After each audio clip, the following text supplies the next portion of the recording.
Selamat pagi Bu Rusmiasi, perkenalkan nama saya Chrisella Audrey dari kelas 11 IPA absen 4. Hari ini saya akan melakukan praktikum kimia tentang indikator asam basa alami. Tujuan dari praktikum ini adalah mencari bahan alami di sekitar rumah yang bisa digunakan sebagai indikator asam basa. Rumusan masalah dari praktikum ini adalah apakah bahan alami seperti kol ungu dan kunyit bisa digunakan sebagai indikator asam basa atau tidak? Hipotesis dari praktikum ini adalah bahan alami seperti kol ungu dan kunyit bisa digunakan sebagai indikator asam basa alami. Teori yang mendukung praktikum ini yang pertama, indikator asam basa adalah senyawa yang bisa bereaksi dengan larutan asam maupun basa.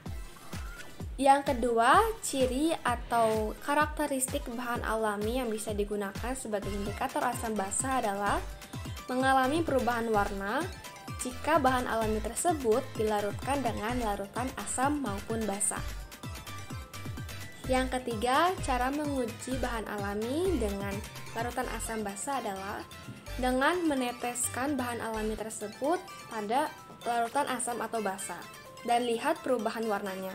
Jika terjadi perubahan warna, maka bisa dikatakan bahwa bahan alami tersebut merupakan indikator asam basa. Jika tidak terjadi perubahan warna, maka bahan alami tersebut tidak bisa dijadikan sebagai indikator asam basa. Indikator asam basa alami dapat dibuat dengan cara mengambil ekstrak atau air dari bahan alami. Selanjutnya, kita akan melakukan eksperimen untuk membuktikan hipotesis pada praktikum ini. Alat yang diperlukan ada 8 gelas, saringan, sendok, ulekan, dan wadah untuk mengulek. Untuk bahannya kita gunakan air, kunyit, kol ungu, bubuk deterjen, dan cuka. Di sini kunyit dan kol ungu digunakan sebagai bahan alami yang akan diuji apakah bahan-bahan ini bisa digunakan sebagai indikator asam basa atau tidak.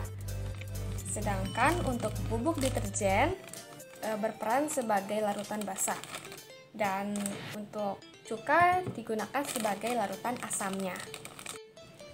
Untuk langkah pertama, kita akan buat ekstrak dari kol ungu dulu. Kita potong-potong kol ungunya seperti ini. Kemudian kita tumbuk. Kemudian kita masukkan ke gelas.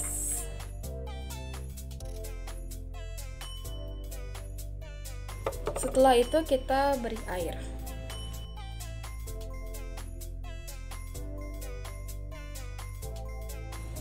Kemudian kita saring karena yang kita perlukan hanyalah si ekstraknya.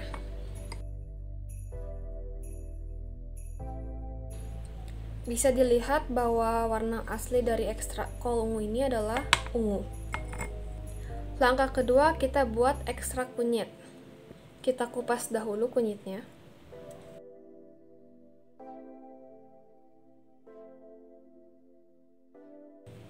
Kemudian kita potong menjadi bagian-bagian kecil.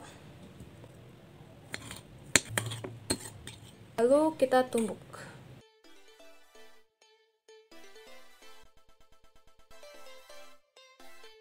Kemudian kita pindahkan ke gelas.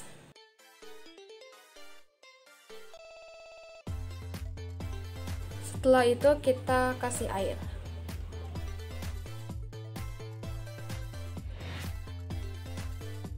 Kemudian kita saring. Ekstrak sudah jadi. Langkah selanjutnya kita siapkan larutan asam dan basanya. Untuk larutan asam di sini saya menggunakan larutan cuka.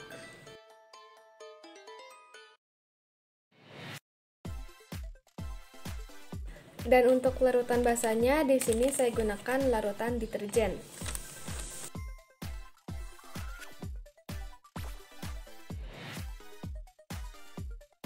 Kemudian kita uji dengan bahan alami yang telah kita siapkan. Yang pertama saya akan uji dengan ekstrak kol ungu. Kita lihat apakah ada perubahan warna yang terjadi. pada larutan asam.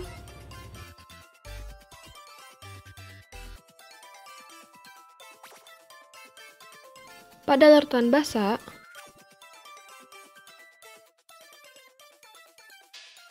kemudian untuk langkah selanjutnya masih sama seperti langkah sebelumnya. Kita siapkan larutan asam dan basanya terlebih dahulu. Larutan deterjen sebagai larutan basa.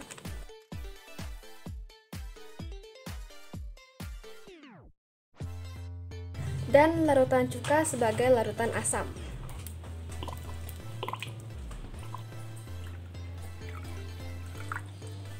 Kemudian kita uji dengan bahan alami, yaitu ekstrak kunyit. Kita tuangkan pada larutan asam, seperti apa warnanya atau berubah warna atau tidak. Kemudian kita cek pada larutan basa.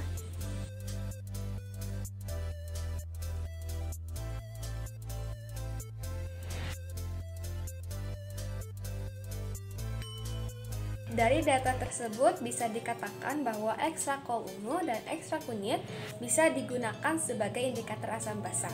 Karena pada saat dilarutkan dengan larutan asam maupun basa, mereka berubah warna dari warna aslinya, yaitu ungu jadi hijau pada basa, dan kemudian ungu menjadi pink pada larutan asam untuk kol ungu.